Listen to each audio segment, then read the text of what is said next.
Good afternoon, good morning, or good evening, depending on what time it is where you are. My name is Jeffrey Allen Scudder, and today we are going to be talking a little bit about radical digital painting. That's right, this is the Radical Digital Painting webinar brought to you by UNIARTS, University of the Arts in Helsinki.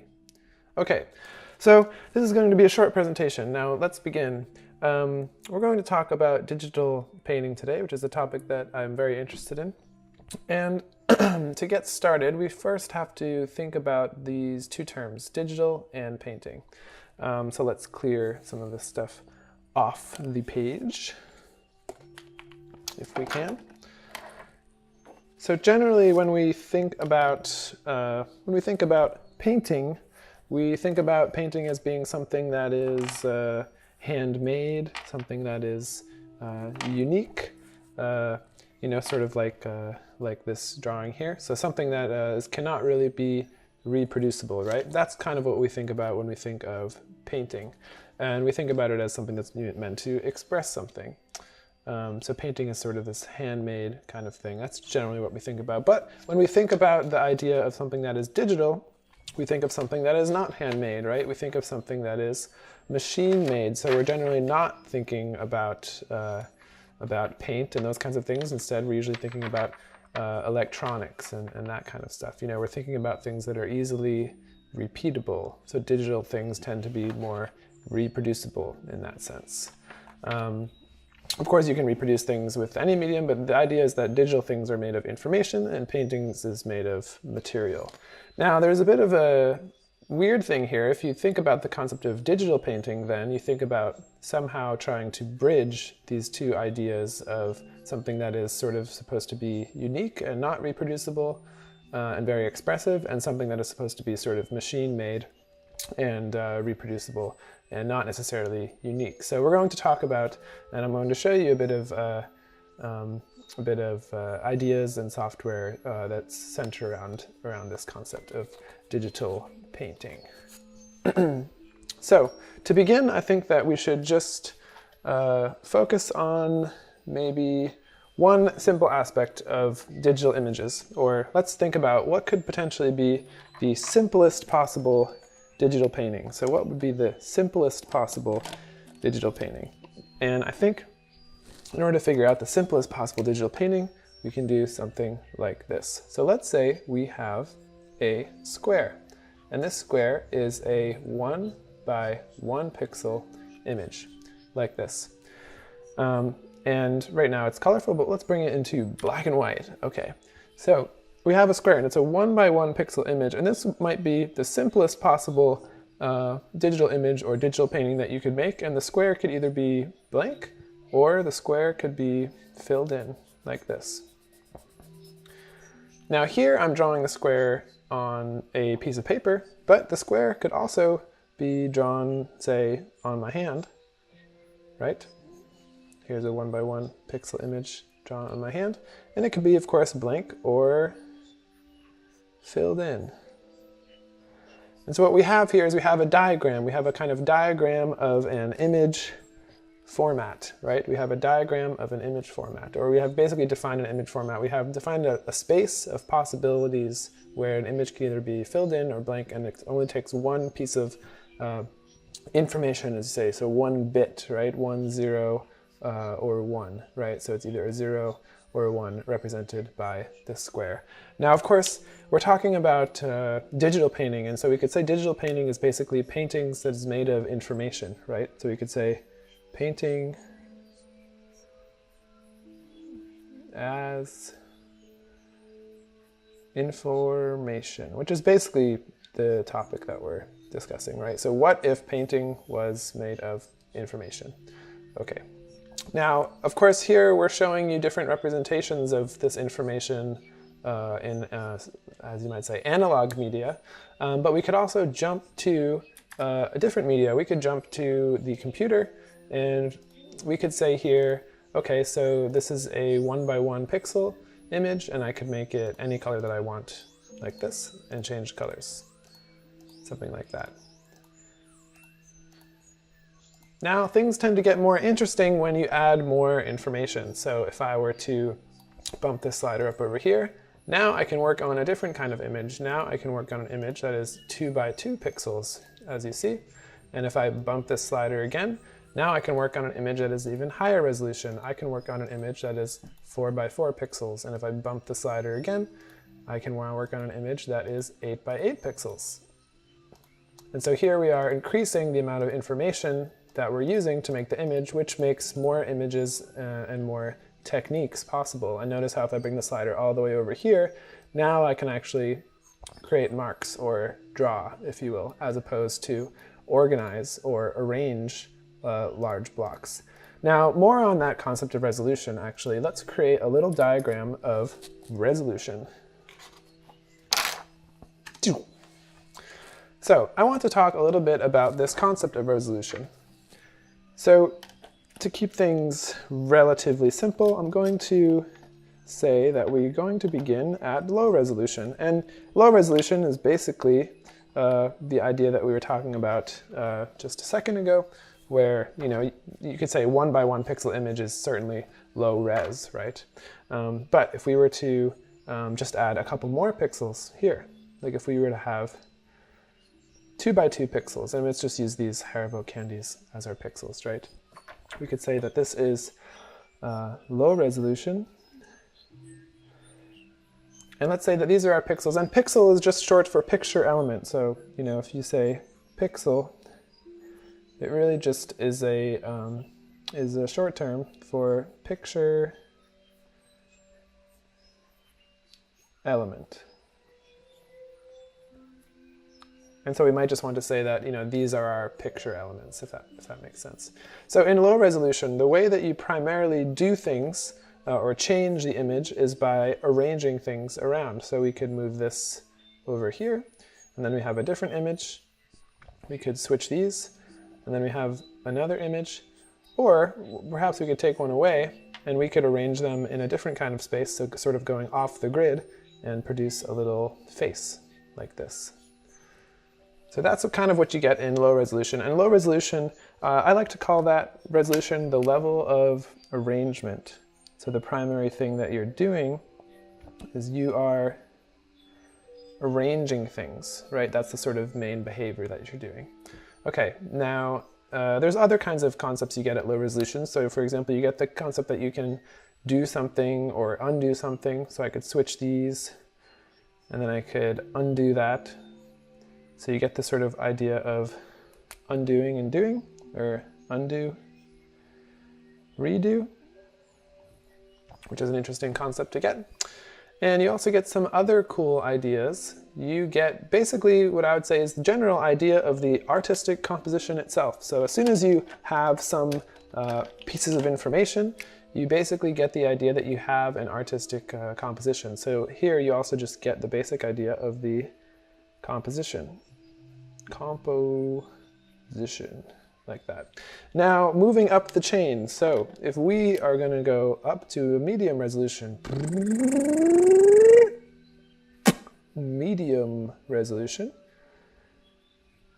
now things are going to be a little bit different. We're going to have to increase the number of bits or pieces of information that we're using. We're going to have to go more high res, right? So rather than using little candies here, and arranging them one by one, I'm going to represent medium resolution with some of these colored beads.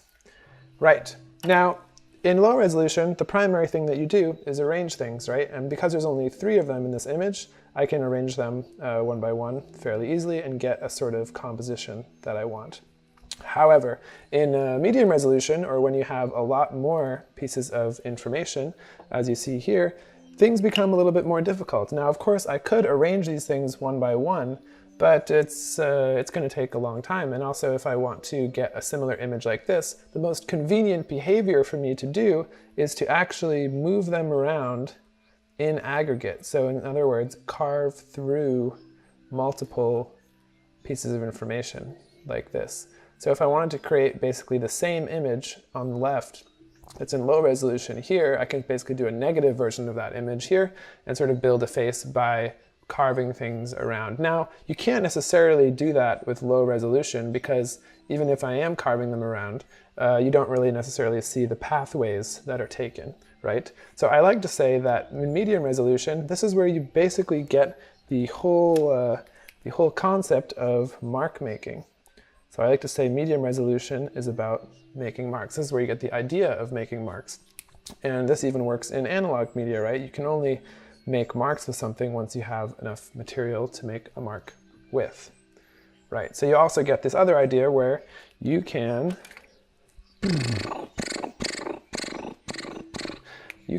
erase, which is a bit different from undoing and redoing, because once you erase something, it's a little bit harder to get it back exactly how you want. So I could erase and then redraw, but it's not quite the same as undo and redo, right? Because we're on a different level of abstraction here.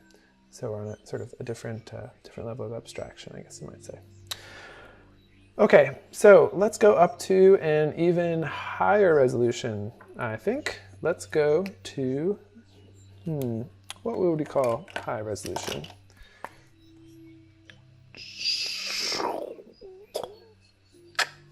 Okay, so over here at high resolution, things are going to be a little bit different, right? In order to represent high resolution, we're going to have to use a very fine material. We're going to use the material VersaFine. Captures fine details like no other, right? So we want an extremely high resolution material.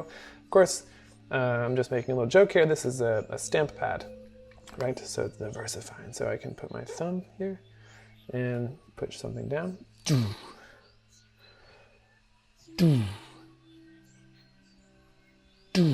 Okay, so here we've made basically the same kind of image, right? This 3 spots, or this sort of spotty face, with a different material, with a material that is much more fine-grained, right? There's much more detail here.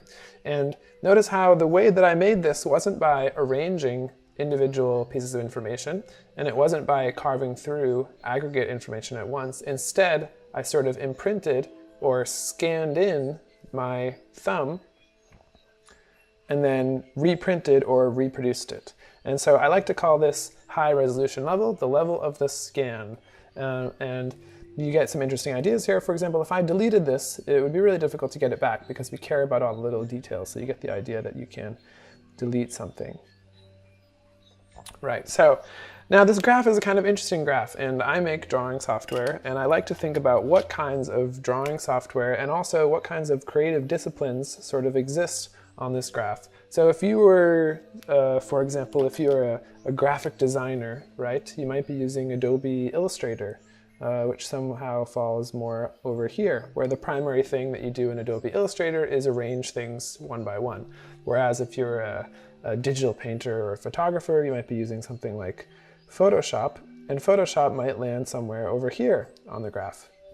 Because Photoshop is basically has lots of features for, let's say, filtering images or filtering scans or doing things with lots of detailed information, but also you can create marks and draw things in Photoshop as well. So Photoshop sort of somewhere lands in between.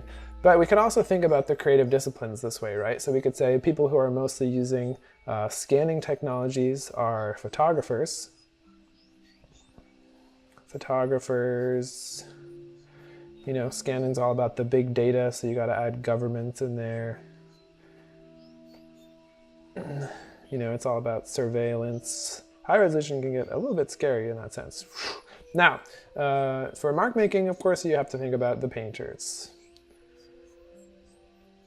The painters. And then for low resolution kinds of people, we can sort of think about, well, we could think of composers. We could think of writers. And perhaps some artists, and maybe you could even put programmers in here. Because the primary thing, because the primary thing that composers, writers, and programmers do is they arrange things one by one, right? They type in words, they type in letters, they move these blocks around. But of course, for visuals, we could also just say that this is generally what designers do.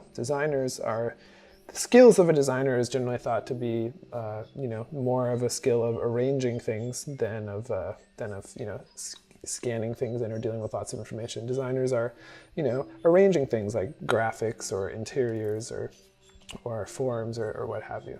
Anyway, so this is basically a model of resolution. And so I like to say that resolution, before we move on, resolution has more to do with behavior than it does with fidelity, right? Resolution has more to do with behavior than it does with detail.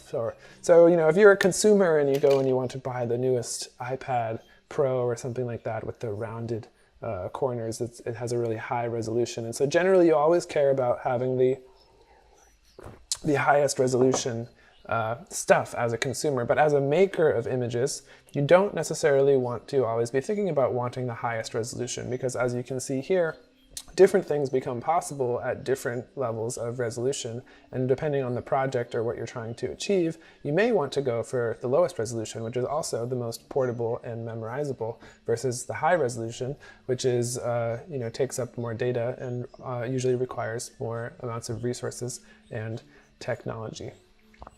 Okay, so let's move on to one other topic that's somewhat related to drawing technology. We're going to talk a little bit about a concept called innovation. Innovation.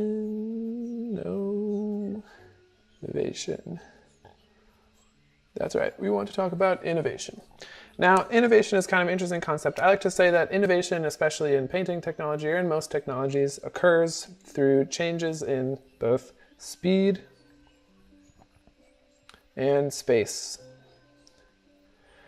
And one good example of this is perhaps the camera obscura, which, as many of you may already know, the camera obscura is an invention in which you have a little person inside a box, and then the sunlight comes through the box and creates a projection on the other side. And then the person has a paintbrush and they draw the image of the projection. And then later on they can leave the box and finish painting their image. And this is sort of how you get the idea of perspective and other kinds of interesting art ideas. It's based on observation from the camera obscura. Now, of course, somebody eventually figured out how to take the, let me just write this down here. Camera obscura. And of course, camera obscura means, camera in Latin means room, and obscura means dark. So when we're talking about camera obscura, we're talking about this dark room here with the sunlight passing through, like that. So these days we took off the obscura part and we just call it camera. Right, we just call it camera. And that's because the changes of speed and space in the technology have occurred over many, many years. So first one of the changes is that somebody figured out how to automatically expose the image, so the person no longer had to go inside, the person could leave. Then they can make the box smaller and smaller and smaller. And the light still goes through the box, but now you have an electronic sensor and that sort of like captures the image, and et cetera, et cetera. So the camera obscura used to be a big room, and then with a person inside, so very manual. Now it's becoming more and more and more automatic, to the point where there's a kind of camera obscura inside of the camera that we're looking at now. Okay, so another example you could think of is the car, which in America we would often call the first cars horseless carriages and things like that. So basically, changes in speed and space are what change a given technology. So here's a very simple drawing program that is an example of this. So we can do something like this.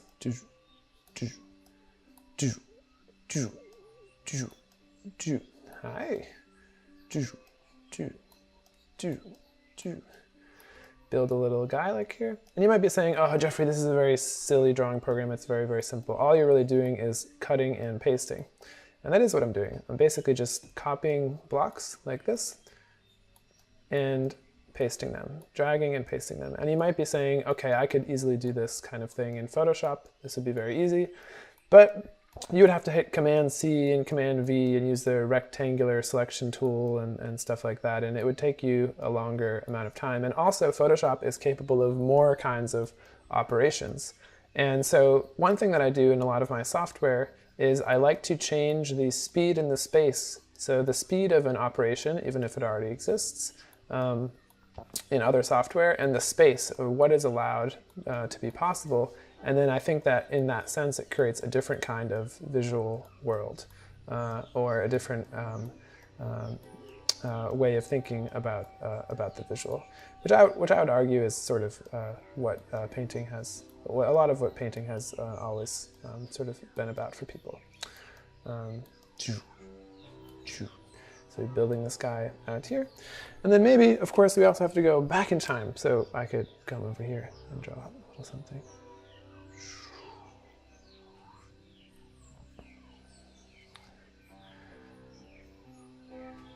We don't just want to push forward into the computer, but we also want to be able to push backwards.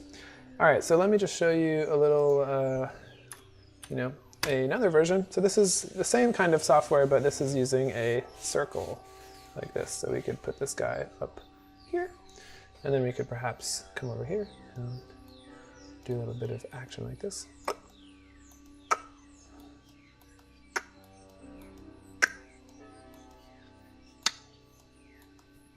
Right, so you get a different kind of idea when you're going off of a circle. So it's the same basic kind of software idea, except we're using a different shape and you're able to get a different form. Now, of course, it's always copy and paste. So I can just copy this and paste this over here, or copy this and paste this over here. Right, so changes in speed and space, right? So here I haven't really changed the speed from the last software, but I've certainly changed the space, and then you get a different kind of visual world. Now, I often like to think of drawing programs as kind of like web browsers. You know, if you're using a web browser, you can browse all different possible web pages. And I like to think of, if the pixels on your monitor are a kind of web, or a web of possibilities, then the different drawing software that exists allows you to navigate or browse between those different possibility spaces much faster. Because there's this interesting concept related to something that is made of information, right? So if you have a limited frame, a 1x1 pixel image, you can only have 2 possible images, right? Now, that's an interesting idea. You can only have 2 possible images, but if we go up to a higher resolution where you can have 2x2, right? Now you can have more possibilities, but the possibilities are still limited, right? They're still limited. And so you might say that this concept holds no matter how many pixels you have. So even on this monitor or this YouTube video or whatever that you're watching, however you're watching this, that's made of many, many pixels, that are still a limited set of permutations or possibilities, a limited number of configurations of pixels that could exist. And I think the point of different graphics software, or the reason why you might want to make different graphics software, is to explore those large ranges of possibilities, the different visual ranges of possibilities within that very, very large, but very, very limited space. Okay, so let's move on to some software that works on the phone. And keep in mind that as we look at this different software, I'm going to be talking some more about this graph of resolution and how it actually sort of relates to the different kinds of software that I'm making. All right, so let's move on to the phone. And now here we are on my iPhone, and I'm gonna like to show you some software that uses the camera. So the first one is called Quilt. Hello, everybody. Rear camera. So here we are back on our graph that we were just using. And so Quilt, basically you see you have this little grid. And with this grid, I could grab an image like this, and then maybe an image like that. And we could grab something else, like perhaps we want to do some kind of face, like this sort of thing, just like that. So we've built a little face here. Now the idea here is that you have a grid, sort of low resolution grid, right? And then you're actually arranging that by taking scans. So you're basically arranging scans, or you're arranging high resolution imagery in a low resolution way. So let's perhaps finish this guy. Let's finish this guy off here. Maybe he needs some legs, like that, and another leg here. And maybe we have to do some green grass or something like that, or at least something like this. Then here, And here. And here. Right, so here you have our, let me just add some black on the top. And then what we can do is we can block out sections like this. And I could do even something like that. So I can cut the grid. If we want to, perhaps make some ears. Perfect, so we have some little ears for our little guy. Now I can cut that out, switch to my front. Hi. And snap a pic of my head. Right, so that's finger quilt, right? And you can block out images and add and remove sections. So basically the idea is that you're going from low resolution to high resolution, or you're arranging high resolution scans in a low resolution arrangement kind of way. All right, so moving on to another piece of software. So Shrub is a software that I made along in collaboration with the graphic design studio linked by Air, back when I was working there. And Shrub begins with a white screen, but then what you can do is you can draw, and what gets revealed under the screen is anything that is from behind your camera. So if I open up my viewfinder here, you can see that I'm drawing different elements and things like that that I can see with my camera. And the idea here is that you're actually jumping from high resolution to medium resolution. To medium resolution. So in other words, you're basically creating marks that are scans, or you're scanning with mark making. Let's switch the camera back to me and let's make a little face collage. Like that. Something else here. Yeah, something like that. Okay, so that's Shrub. And let's move on to another piece of software. I'm going to show you one more piece of software for the phone. This is a website, so you can actually go to this website right now, nopaint.org.jas.life. And this is a one-handed drawing tool, a one-handed painting software. And if you open it up, automatically it just starts to paint something. And if you do not like what it's painting, you can say no, and it will start to paint something else, like here in the top right corner. If I don't like that, I can say no. I do like this, so if I do like something, I can say paint, and it will stop what it's painting immediately and begin to paint a new mark. So I could say no, no, paint, no, no, no, no, paint, no. Anyway, you get the idea. So a kind of one-handed painting tool. And you can, if you like, you can pause the image, and then you can hold your finger down, and then use that to save the picture. So this is NoPaint, and for those of you who like to make your own kombucha at home or something like that, I like to think of this as kind of the SCOBY of digital painting. So often, and same thing with a lot of my software, I like to think of them as kind of sketching tools. So I do make a lot of paintings in various kinds of software. Some of it is software that I don't make, and some of it is software that I do make. But in general, I like to develop software that just gives me visual ideas so that I can work on top. So this is kind of a nice idea. And so perhaps what I will do is save that image for later. Okay, let's move on to some other software. Okay, and now what I'd like to do is show you the polygon replicating bitmap authoring tool. And this is the first program that I ever wrote. Now, I wrote this program in like 2010 to 2011. And at the time I was making a lot of drawings in Photoshop.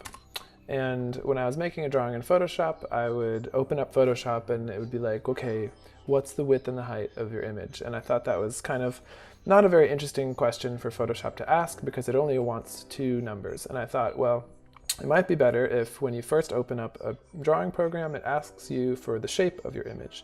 So that's what I'm doing here. When you first open the program, you have to design the shape of your picture. And then you get a little menu here. And the menu allows you to draw other shapes. So I can use this color picker where I hold down the space bar, and then it brings me to the color that I want, like this. Get some more red, a little bit darker. And now what I'm drawing here, I'm not actually drawing on the image here, I'm actually drawing a stamp. And so I can lock that stamp down, and then I can actually use that stamp to draw pictures with. So let's turn that one off and make a new one. Something like this, a kind of pill, in which we can go like that.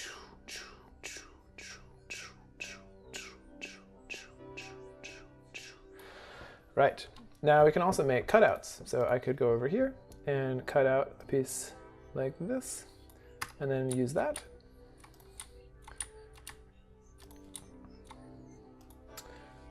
And I could go over here and cut out a little section like that. And they could also be sort of separated. So I could cut out these little sections like that, and then draw with those.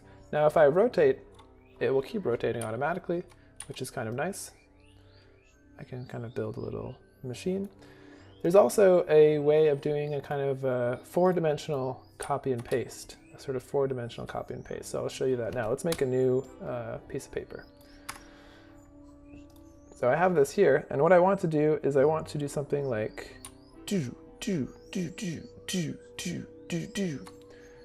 And now it's moving along that path. I've basically recorded the path that I'm drawing. And so what I can do then is I can change the size of my brush, I can rotate my canvas even, and I can improvise on that path. So let's do a simpler path like do, do, do. Then you can build interesting brushes this way that already have some movement to them. Now, of course, if I want to change the color of my brush, I can do that while I'm drawing and get nice effects. So this one's on an interesting path, like this. Let's reset the colors. Let's spin it around as well, make it a bit smaller, and go like, okay. And now we have this one. Let's put this one on a path, like that. And perhaps we want to have this one on a path as well. Maybe a little shake like that. Maybe make it a bit smaller.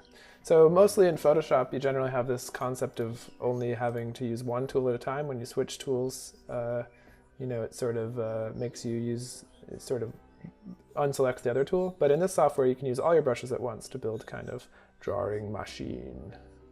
And you can, of course, spin the canvas around as well. And that can be on its own kind of path.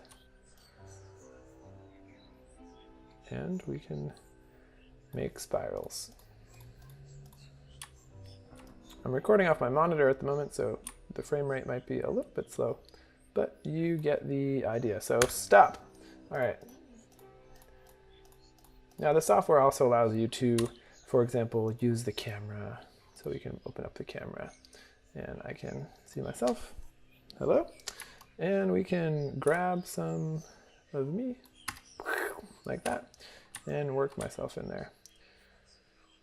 So polygon replicating bitmap authoring tool, the first software that I ever wrote. Now, when I made the software, I was showing it to my friend and they were like, Jeffrey, this is a very cool piece of software, but what I really want to do, Jeffrey, is I want to be able to take an image, like something like this, and I want to be able to flip that horizontally. I want to be able to flip that horizontally. So I was like, all right, so in Photoshop, you can just easily do a sort of horizontal flip, right? But I don't really have anything to do a horizontal flip here. Of course, I can rotate and that sort of thing, but I can't just flip horizontally. So I was thinking, what's the easiest or sort of most, not necessarily the easiest, but what's the most creative way that I could do a horizontal flip? And I thought the best way to do it is to just be able to turn the canvas around. And then using that, then you can paste and do your horizontal flip. And often when I make my software, I like to think of features that allow for improvisation. So a little bit of a more improvised horizontal flip. Let's do one more here when it comes around. Maybe there. Right, so there's my final picture with some horizontal flips. Anyway, the thePRBAT has lots of features. It's basically, as you can see, it's all keyboard and mouse based. When I was a teenager, I was playing a lot of first-person or ego shooters, and all the controls are basically mapped from Quake and this game Quake and Counter-Strike and Unreal Tournament. So it was really designed for me to sort of paint very quickly using a keyboard and mouse, and so all the functionality kind of like blends into one another. You know, you can do a lot of different things at the same time, right? So I can draw while changing the size, while rotating. I can put the canvas on a path. I can flip the image around. I can change the background color. You know, I can do all these things sort of at once, and it sort of becomes this sort of visual playground. But at any time I want, I can freeze the thing, and then I can get back my sense of control. All right, so that's the polygon replicating bitmap authoring tool. Boom, boom, boom. What I'd like to show you now are some of my digital paintings. And so this is a 512 by 512 pixel image. Here's a Kirby here. He's bleeding, a bleeding Kirby. Here's a bush from The Legend of Zelda here for Game Boy, some stars. 512 by 512, black and white only images here. Here's another one. Hi. And here's one more. This is me driving my Volvo. It's a Volvo 93, and that's me here crashing my car. Here it says, I love my car. And here's me speeding off in the distance. And here's my mom, who's sad because I'm crashing my car. Oh, sad. Here's another one. There's this guy here. And this guy here. As you can see. Girl. And another girl. Now, this software that I'm showing you is also a custom slideshow software. So here I can see, as you can see, I can rotate the image. And you'll see on the bottom left-hand corner, there is a little progress bar. Here's a Pikachu and a guy who's living inside of his Pikachu. And this Pikachu is fully charged, as I like to say. So there's a progress bar on the bottom, and when I was an art student, there would always be a teacher who would be showing slideshow in class, and I would never really know how far we were through the slideshow, and the class would always go much longer than it needed to go, and that would always really give me a lot of anxiety. So I wanted to build a piece of software for showing digital painting live to an audience that not only allowed me to zoom in and rotate and crop the images sort of to show how they were sort of being made. These images that we're seeing now are all made on my iPhone, by the way. But I wanted to also relieve people of that kind of anxiety of not necessarily knowing when the show would end. So let's blast through some of these pictures that were made on my phone. Now on my phone I use all different kinds of apps and other software, and a lot of the software that I've made myself I use. But I usually combine different pieces of software. For example, this one here that we're looking at, this was made in my Shrub program, but also was drawn on top of with Autodesk Sketchbook Pro, which I use quite a lot on the phone. These are made with my nieces in Alaska. My young nieces. I was sort of holding one niece in one hand while I was taking care of them, and then I was painting in the other hand. We could probably make some little eyes for this guy here. So you can also mark and notate on these images, which is a nice feature of this software as well. So here's some sausages that I was making for one of my nieces for breakfast, and she was hanging a Barbie from the couch, and then there's this using a shoelace, and here's my niece Sage. Here's Anna from the movie Frozen, left out in the driveway. So when you're painting on your phone, there's a lot of different kinds of things you can do. For example, the camera becomes a very, very useful tool, probably the most useful tool. Here's a gummy bear mold, because you have your phone and you're doodling on your phone, and then you instantly see something out there in the world, and within about 2 seconds, regardless of the various apps and things you're using, within about 2 seconds you can take an image of that thing and you can get that thing into your image, and that creates a very interesting way of exploring vision and the lighted or the lit world. Here's a stick and poke tattoo that was on my friend, and here's a Saul Steinberg drawing here. All right, so let's continue on. Now we're entering some of the more sexy content. So this is a butt plug that I painted to look like a spider.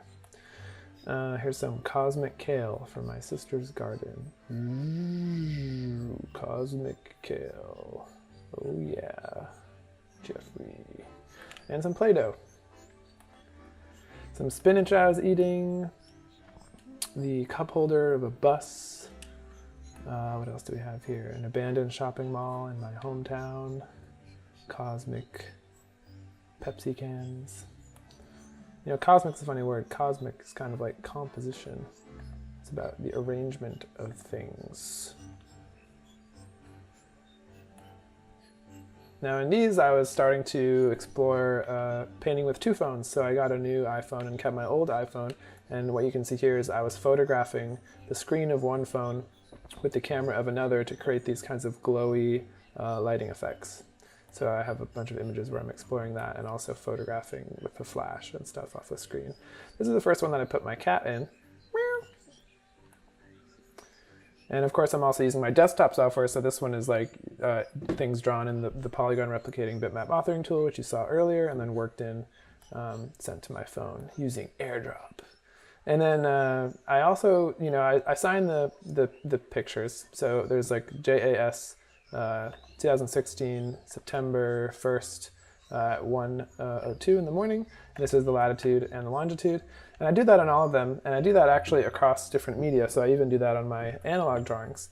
But I also often will put my picture in. And this is the first one where I put my cool picture in. And then I did that on the next one too. Check out this cool light coming off. Yeah. And I did this to try to, like, you know, I thought of what was the stupidest or sort of the dumbest, you know, the thing that I'm not supposed to do in a painting in order to prove that I painted it. And I thought, well, just putting an image of myself in the corner after I finish it is sort of the worst thing that I could do. And I was thinking, how could I sort of reintegrate that or make that more poetic in a way, make it matter again in some sense. So here's a lot of that sort of long exposure with two phones going on. But we're not that far into the slideshow, so let's bounce through quite a lot. This is entirely made with finger quilts. This one too. Moving some stuff around in the yard. This is made by moving an extension cord around in the yard.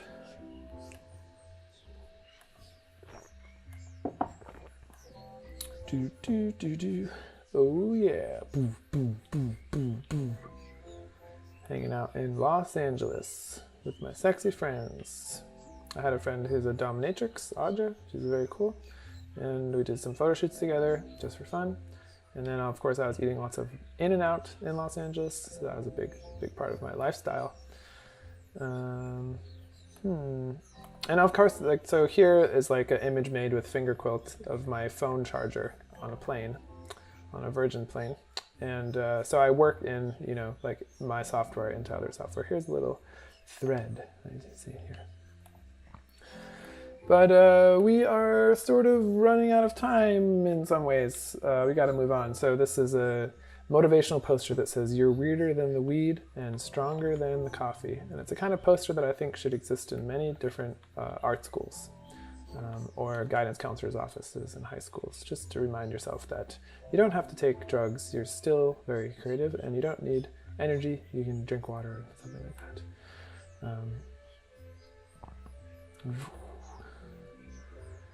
I often write in my paintings, so this is a kind of poem that I wrote. I use lots of labeling. Here's me and my niece, and this is my photo of my niece, Aspen, and a portrait of her. And my niece also likes to draw on her tablet, so this is my niece doing some drawings on her Kindle. All right, we're gonna jump through a bunch of images to get to some of the stuff from 2018.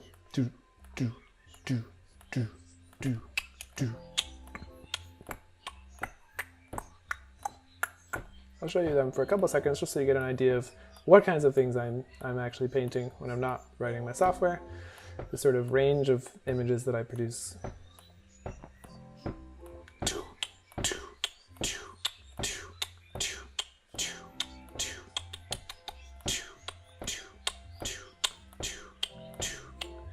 Here's a portrait of my friend Lydia. Here's a nice teal one. So now we're in 2017, October 29th, which is about 1 year ago. Now in the last year, I haven't been making so many paintings because I've primarily been focused on giving lots of lectures and performances of showing the paintings. But this next year, I think I'll probably return more and more to actually making images, or perhaps I'll do more performing. Who knows? Here's me. Whoa! This is a reversible painting, so if I turn it upside down, it also works. You can see there's this face here. And I do that a lot with my pictures. You know, it's so easy with digital painting to get a different view on things, right? And paint as if you're in a different angle. And I think that's a really important thing about digital painting. I mean, when you're painting on paper or on canvas and you rotate and things, you tend to rotate it back, or you don't necessarily think about rotating things in the same way.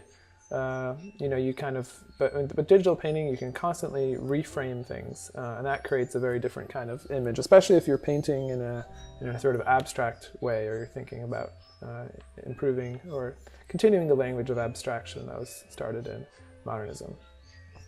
These are painted to be very large, printed very large, and I do often print my pictures. But when I do print them, I tend to think about, when I know they're going to be printed, I tend to print or build them in a specific way.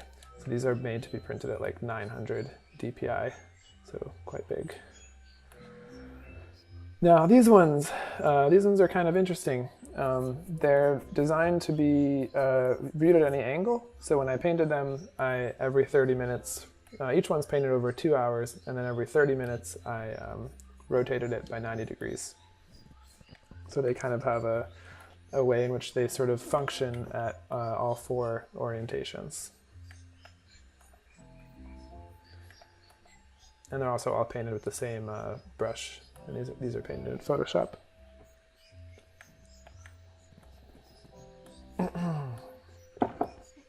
Now when I completed them, I decided, okay, I want them at a specific angle, and then I decided to sign them at a specific angle. But while painting them, I rotated them, and I think even if you pick a certain angle at the end, it creates a different integrity inside the image if it works in every angle.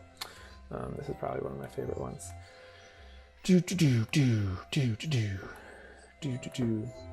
So lots of paintings. I do a lot of painting and drawing.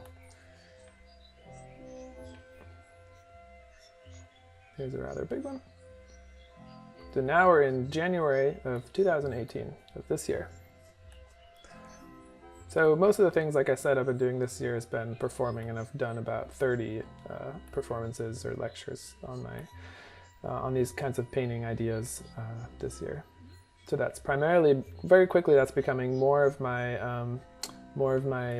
practice than actually making drawings and software. Actually performing and talking to people is becoming more and more what I'm doing, and also more and more what I'm interested in. This is one that's made with a friend, where we're passing the Wacom tablet back and forth every 3 minutes. This is a futuristic skateboarder who says, "Check me out, girls," and he's trying to look very cool for the ladies, and he's got these cool red balls that he's juggling, rainbow eyebrows, and a thong, and it says Lululemon skate shoes that's going on here. Very nice. And this is another collaborative picture that I did with my friend Julia, where basically when we do these collaborations, we just pass the Wacom tablet back and forth for 3 minutes apiece, and we just paint together. Here's some more iPhone painting from this year. April of this year. This is like in June of this year. Yep, June.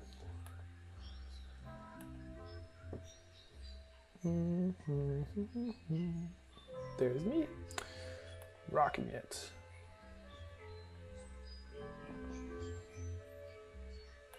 All right, we're almost about to the end. There are some paintings that are not in the slideshow that I've completed.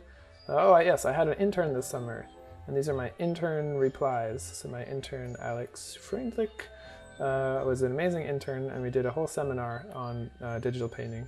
And so he made one painting a week, and then I responded with a reply. So he made intern paintings, and I made intern replies. So these are the intern replies. Intern reply 7. All right, that's back to the beginning of the slideshow. So I think it's time now that we're going to show you one more drawing program, and then we're going to show you a piece called 10-Minute Painting and wrap things up for a Q&A. Boom, boom, boom. Okay, and now I'm going to show you a software program called theDOT. And this one uses a controller, as you can see here. On the left side, we can move the dot left or right with the bottom left. And on the top, we can move the dot up and down. Then we can also change the size of the dot. We can change the softness of the dot, the transparency, and the color up here. Now the other thing we can do is we can also change the background color and stuff like that. So we can plot the dot down. So we could say something like that. And then we can maybe make something like this. And zoom in here. And we're going to do some eyeballs. And maybe we make this into a face. Now this is a new piece of software that I just developed in the last year or so. And what I like about this one, or what this one was really developed for mainly, well, it was developed to make a piece, which I'll show you in a minute, of 16 dots that move around called Tumpin. But it was also developed to not really have a graphical user interface so much. So it's really developed for live performance, right? So here we have this little guy.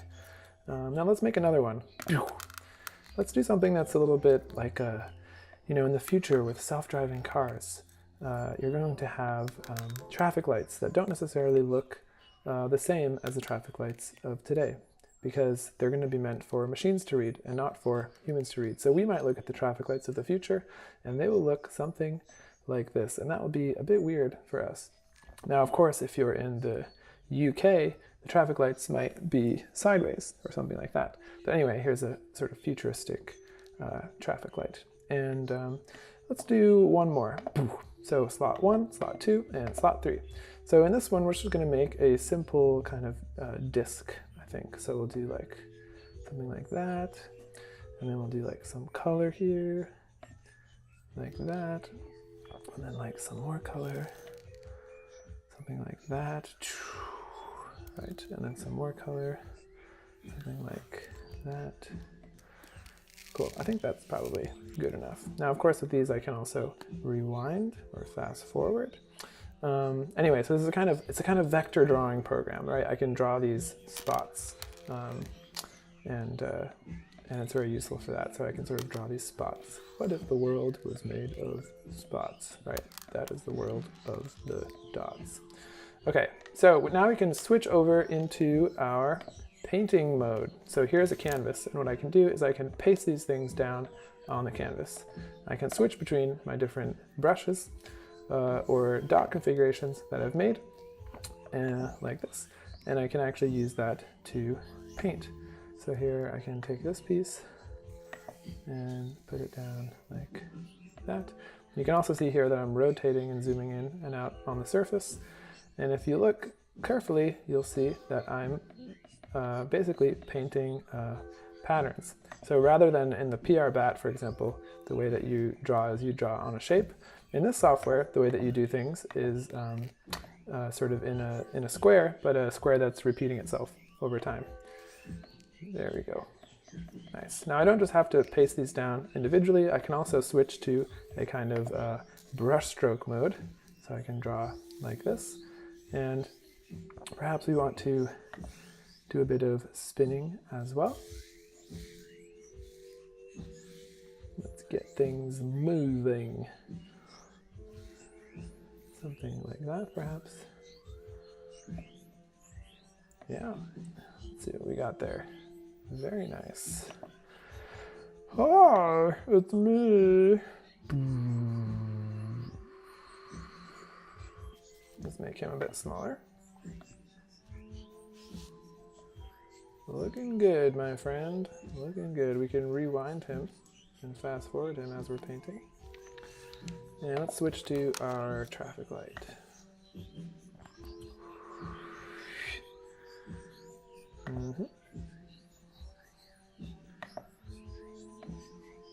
Let's spin things around even faster. Let's try to lock the spin so that we are in a kind of mode where things are kind of staying still in a sense.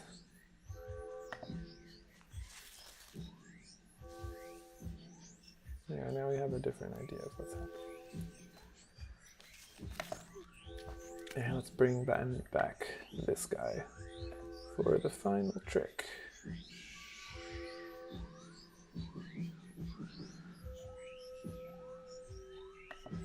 Right, so generally the software is mainly used for performing and for doing things live and projected. All right, destabilize.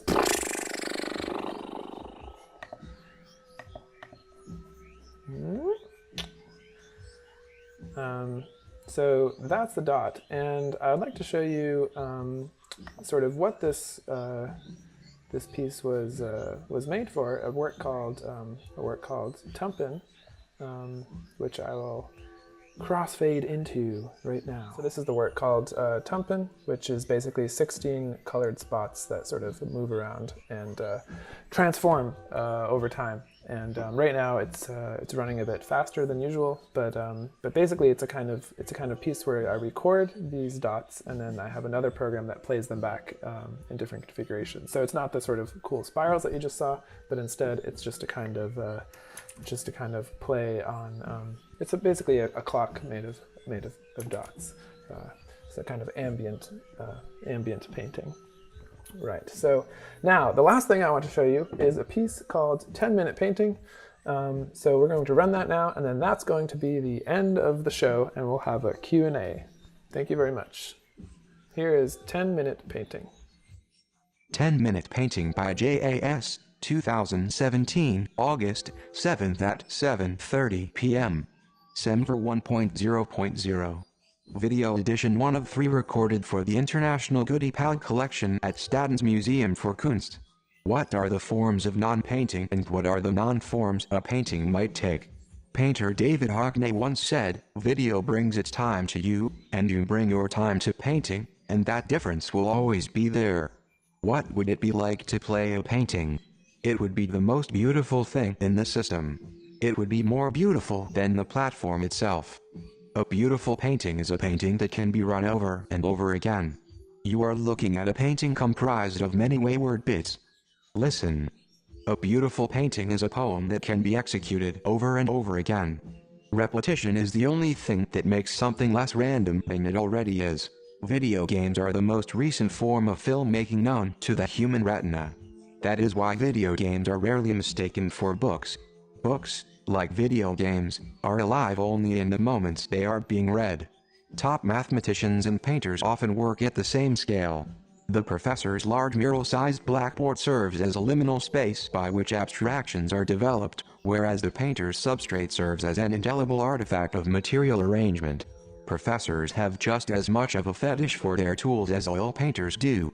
They prefer Haguro Mo, a discontinued brand of Japanese chalk, over anything else, and are keen on porcelain surfaces. They enjoy the lyrical mark-making capability of chalk, and even share techniques like breaking the stick in two and drawing with its side to render calligraphic lines. A viral video of physics professor Walter Lewin's blackboard work shows this fetish is shared by a much wider audience. There is a collective disdain for dry erase whiteboards, which are often derided as inferior in capability and more difficult to maintain than a blackboard. Whiteboards operate in a more uniform world where their marks look consistent regardless of the individual that drew them. Perhaps this is why they are more popular in business meetings. They silence the aesthetic of the individual in favor of the group. All digital media objects exist as a collection of reproducible bits. And so, their materiality yields little meaning. Because of this, painting today aspires to be understood through a set of abstract terms, similar to those which have been developed for mathematics and poetry. A painting is just a kind of picture message. Video games are nothing less than stylized learning curves. And everyone knows video games are for total losers who live with their families. Paintbrushes, like guns and PlayStation controllers, are content management systems for your field of view. This is why painting is the best video game. World news as a landscape versus World news as a stream versus handwritten cursive in the margin of something printed. My mother is a great quilter, for what it's worth. The best way to consume a photograph is to take one immediately. Then you can hold it directly in front of your face. To arrange elements in a virtual space, one must define that space. Things that are real versus things that are fake versus. If a painting is defined as an abstract container capable of representing two colors, then there are only two possible paintings. If poems were only one letter long, using an alphabet containing two letters, then there would only be two possible poems. With an alphabet of 7 letters, I can configure rainbows all fucking day. This program is now in dialogue with its own material delivery. The poem program you are looking at is comprised of over 65,536 reproducible picture elements or pixels. Each of these is capable of representing over 16.7 million colors. It takes place in real time, and like a deck of cards, it is the same no matter how it is shuffled. The icons appearing on the edge of the frame are used in lieu of a progress bar. You will see 124 of them, in addition to more flowers by the time I stop speaking. My voice is triggered by the Web Speech Synthesis API. The sound and gender is dependent on the browser software implementers, your machine's operating system, and my personal preferences. The names we give to the constituents of a painting are more important than what they are actually made of. Paintings, like beds, are frames within which dreams are broadcast. The arithmetic for calculating the number of possible combinations of pixels here is more than 65,536 to the power of about 16.7 million. The resulting integer is very wide, but not infinite. Similar to web browsers, software like NoPaint or Photoshop allows users to surf these vast but limited visual spaces through opinionated means, such as plotting individual pixels, filling large regions, and filtering the entire set of pixels at once. Each new painting program or feature that gets introduced into the ecosystem allows for more focused and opinionated surfing of these spaces. Surfing is always more fun than permutation. If scratching is a process by which hidden things expose themselves, then we can say that all paintings are made from scratch. Gridded, linear arrangements of pixels make them easy for digital computers to read, but difficult for humans to process and memorize. Screen pixels are becoming smaller, more numerous, and less visible to the eye, and now we will consume a more open definition of them. Pixels need not be the same size, nor side by side in a grid. They don't need to be made of the same material. They can be as abstract as possible, determined only by the highest level of meaning they are able to obtain. By this understanding, Rothko's signature paintings are to be interpreted as just a few pixels in width and height, and several pixels deep. By raising the meaning of a pixel higher than that of a singly colored gridded unit, we can study paintings and modify or re-execute them as easily as if they were mathematical formula. I have a painting for you now. 3 Swedish fish candies stare at one another in a circle. One is flipped over, another shiny. It has been sucked on and spit back out. A little square just appeared on the edge of the frame.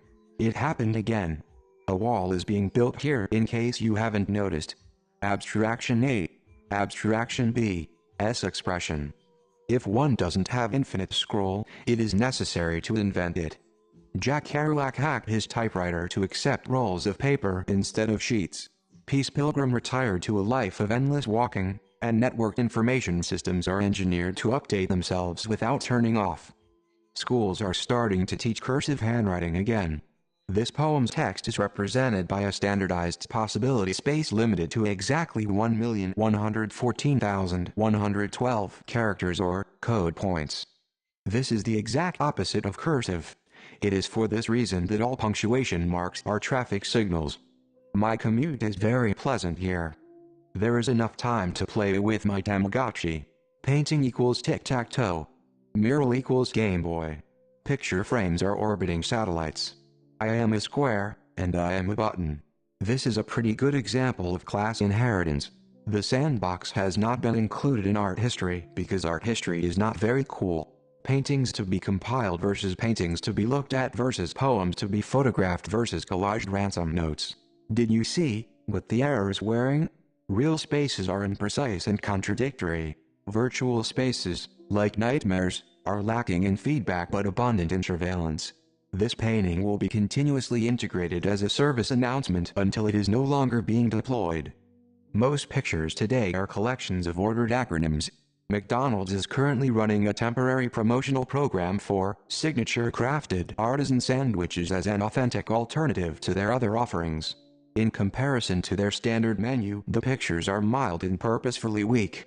They look like half-built skyscrapers. The buns are even sliding off. By offering poorly executed versions of their competitors' products, McDonald's is able to maintain their existing loyalty without permanently altering the production of their standard menu. Similarly, the yogurt brand Yoplait has recently run a TV ad which begins with a string of edgy gags about motherhood and ends with the line, "Check this out. Good old-fashioned Yoplait. It's not made with cage-free Norwegian hemp milk. And guess what? My daughter loves it." Yoplait isn't looking for brand loyalty. Instead, they are developing a new kind of faith. When I think of McDonald's and Yoplait, I can feel the source code compiling on my retina. Monospaced fonts are beautiful because they go against the grain of everything that came before them. I have a poem for you now. It begins with a beautiful loop, then hangs, forever and ever and ever and ever. If I were to talk about this in an interview, I would write something about how in 2009 I lived with the author Todd Lin in Brooklyn while participating in the now discontinued New York studio program. During this time I came across Tan Lin in a list. I remember thinking it was odd that Tao's name had been misprinted. 2 years later I saw that misprint again, as a link on the website Pen Sound. I discovered that Tan was not a typo, but the PowerPoint user, poet and brother of the sculptor Maya Lin who created the well-known Vietnam Veterans Memorial in Washington, D.C. and the Women's Table at Yale, among other works. On the Pen Sound page I watched the video of Tan's 2002 work 11-minute painting, a programmatic, self-reflexive lyrical romp of personal thoughts on painting, poetry, and media, read aloud by a speech synthesis program.